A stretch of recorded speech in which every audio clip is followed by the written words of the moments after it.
Il y a quelques temps en arrière, je suis parti en mission et puis je me suis retrouvé dans le sud de la France. Et j'étais avec le pasteur John et on était sur une place à Nice. Et moi, mon métier, je travaille un petit peu dans les véhicules. Et je vous dis cette expérience dans les détails parce que ça en fait partie. Et j'ai trouvé un petit véhicule et je lui ai dit, viens avec moi, on va aller voir. Je dis à John, viens, on va aller voir une voiture pas très loin d'ici. Si tu veux, on va aller la voir ensemble. Il me dit, d'accord, il n'y a pas de problème, on va ensemble. J'arrive, pour ceux qui connaissent, dans les quartiers du Midi, il y a des quartiers qui sont vraiment, vraiment beaux. Et on arrive dans la ville de Villeneuve-Loubet. Et arrivé dans cette ville, je suis rentré devant des bâtiments qui étaient sécurisés par des barrières. Vraiment quelque chose d'important. Et quand je rentre à l'intérieur, je vois que des belles voitures. Des voitures vraiment très très chères. Et dans ma tête, je me dis ça, je dis la petite dame que je vais aller voir, c'est une dame aisée à mon avis, parce que vis-à-vis où c'est qu'elle vit, à mon avis, ça doit être une dame aisée. Et quand je vois la petite modus que je devais aller voir, la dame elle arrive, une dame normale, bon voilà. Et je commence à parler avec elle pendant la voiture. Et quand je commence à parler avec elle, je vois le véhicule, et quand je vois le véhicule, je lui dis, madame, le véhicule il a ça, je lui dis la vérité. Le véhicule, il a ça comme problème, il a ça comme problème. Et là, la petite dame, elle me dit ça, elle me dit, hey, vous les marchands là, on vous connaît, hein, vous êtes des baratineurs.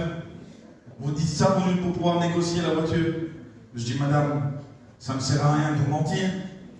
Je dis, je suis pasteur, et la personne qui est là avec moi, c'est un pasteur aussi d'une église. Dès que j'ai dit le mot Dieu, dès que j'ai dit le mot pasteur, vous savez ce qu'elle a fait, la petite dame là? Parlez-moi pas du Seigneur, hein? Parlez-moi pas de Dieu. Moi, ça fait 30 ans que j'y crois plus. Alors, laissez-moi tranquille avec ça. Je ne peux rien savoir. Irritée, elle m'a répondu vraiment énervée. Alors, qu'est-ce que j'ai fait? Quand j'ai vu la réaction de la dame, j'ai abandonné le véhicule et j'ai commencé à faire mon vrai travail. J'ai commencé à parler du Seigneur. Et je lui ai dit ces quelques mots. Et je dis, madame, il y a une personne qui était similaire à vous dans la parole de Dieu. Cette personne-là, elle était malade pendant 38 longues années. 38 longues années sans connaître sa bénédiction. 38 longues années au bord d'une piscine. 38 longues années en attendant et en voyant les autres bénis. Et que personne ne pouvait l'acheter dans une piscine. 38 longues années, personne ne pouvait rien faire pour elle. Et au jour d'aujourd'hui, je voudrais vous dire quelque chose, madame. Je suis de Paris, vous êtes de Nice. Je ne sais même pas comment ça se fait qu'aujourd'hui je vous parle de Dieu, mais j'aimerais vous dire quelque chose. Il y avait une personne qui était passée par là pendant ces 38 longues années qui se sont écoulées. Jésus est passé par là-bas et il lui a dit, lève-toi et marche. J'aimerais vous dire quelque chose, madame. Je ne vous connais pas, je ne sais pas qui vous êtes. Mais j'aimerais vous dire qu'aujourd'hui Jésus est passé chez vous et il veut vous dire qu'il veut vous bénir et qu'il veut vous guérir. Et je commence à lui témoigner de ma fille. Moi j'ai une fille, elle a aujourd'hui 11 ans. J'ai passé pratiquement toutes ces premières années avec elle dans les hôpitaux jusqu'à l'âge de 6 ans, jusqu'à 7 ans. Je lui expliquais que ce que j'ai vécu avec ma fille, qu'un jour, je l'ai ramenée à l'hôpital. Et quand j'ai ramené ma fille à l'hôpital pour un petit rien du tout, pour un petit quelque chose, elle était tombée juste à peine par terre, elle s'était un petit peu évanouie, pas très méchant. Au bout d'une semaine d'hôpital, elle est passée à 50 crises d'épilepsie par jour. En pleine nuit, elle en faisait une vingtaine à peu près. Je suis passé pratiquement 6 ans d'hôpital avec elle. Pendant ces 6 ans d'hôpital, elle faisait plus de crises d'épilepsie dans sa journée qu'en étant éveillée. Je la voyais plus en train de faire des crises pendant toute la longueur de la journée, au lieu de la voir, ma fille, normale. Je voyais toute la journée pendant qu'elle faisait ses crises, je voyais ses électroencéphalogrammes sur elle, je voyais toutes ces choses, tous ces appareils. Il la forçait des fois à faire des crises pour voir d'où venaient les crises. Je voyais ma fille dans des bains de glaçons pour que les crises redescendent. Je ne pouvais rien faire. Je devais attendre le protocole des médecins. Et ça a été dur comme ça pendant plusieurs années. Je la voyais se cogner par terre, je la voyais tous ces moments-là sans avenir. Et je lui explique ça à la petite dame. Et je lui explique qu'un jour, le médecin, monsieur, m'a dit, madame, monsieur, on ne peut plus rien faire. Il va falloir qu'on opère votre fille du cerveau.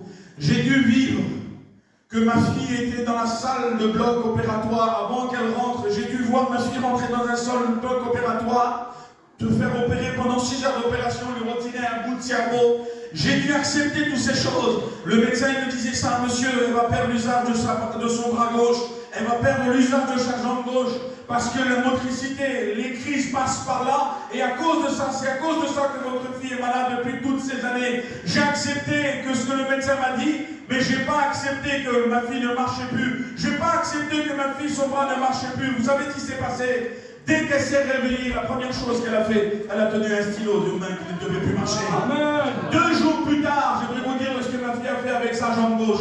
2 jours plus tard, elle s'est levée et ma petite, elle a dansé. On a un Dieu qui guérit. Alléluia. Et j'explique ça à la petite dame. Je dis, madame, au jour d'aujourd'hui, ma fille, à l'époque c'était il y a 2 ans en arrière, j'ai dit, ma fille, elle a 9 ans, elle n'a plus aucune séquelle, elle n'a plus rien du tout, le Seigneur l'a guérie. Elle n'a plus rien, elle n'a plus aucun traitement. Et quand je lui dis ça, la dame, elle commence à m'écouter. Elle commence à m'écouter et puis elle me dit ça, elle me dit, monsieur, ces jours-ci, il n'y a pas très longtemps de ça, ils m'ont diagnostiqué une maladie et c'est compliqué. Alors je lui dis ça, j'ai dit, si vous voulez, la Bible dit, vous imposerez les mains aux malades et les malades seront guéris. Si vous voulez, on prie pour vous. Et moi, je crois que le Seigneur va vous guérir. Alors, avec le pasteur, on prie pour elle. Et puis, il y a quelque chose que le Saint-Esprit me met à cœur. Je vais vous faire rire. Pour les chineurs qui sont là, ou pour ceux qui travaillent. Le Saint-Esprit me met de lui donner un petit quelque chose. Et puis là, j'avais, si vous voulez, c'est pas que je suis radin, mais j'avais un combat en moi qui me disait ça. T'es venu pour chiner, t'es pas venu lui donner des sous. Ça va pas ce que tu fais. Mais c'était tellement fort en moi, tellement fort en moi, tellement fort en moi. Je sors un petit billet. Le pasteur qui était avec moi, on sort un billet ensemble, on lui donne un petit billet. Et puis là, la dame, elle se met à pleurer. Mais à pleurer, à pleurer, à pleurer, à pleurer, à chaudes larmes. Et quand il commence à pleurer autant, elle commence à ouvrir son cœur véritablement. Vous savez ce qu'elle dit? Elle dit, monsieur, je vendais mon véhicule parce que j'avais plus de quoi manger. J'habite ici au 8e étage dans un studio, j'arrive plus à payer mes loyers depuis 8 mois. Je suis ruiné et en plus de ça, je suis dans une maladie, mes enfants m'ont abandonné, je passe par un périple. Et toutes ces choses-là, c'est parce que Dieu nous avait envoyés là-bas. Et à ce moment-là, cette dame-là, lorsqu'on a terminé de prier pour elle, lorsqu'on lui a dit toutes ces choses, le Seigneur a dévoilé toute sa vie. Et j'aimerais te dire quelque chose, ça ne sert à rien que tu joues l'apparence en cet après-midi. Parce que le Seigneur connaît ton cœur. Moi, au départ, je voyais les belles voitures. Au départ, je voyais toutes ces choses qui étaient beaux à l'apparence, à la vue. Je croyais que c'était une dame aisée. À la fin, je me suis complètement trompé. Toi qui es là ce soir, n'essaie pas de jouer un rôle. Parce que Dieu connaît ton cœur.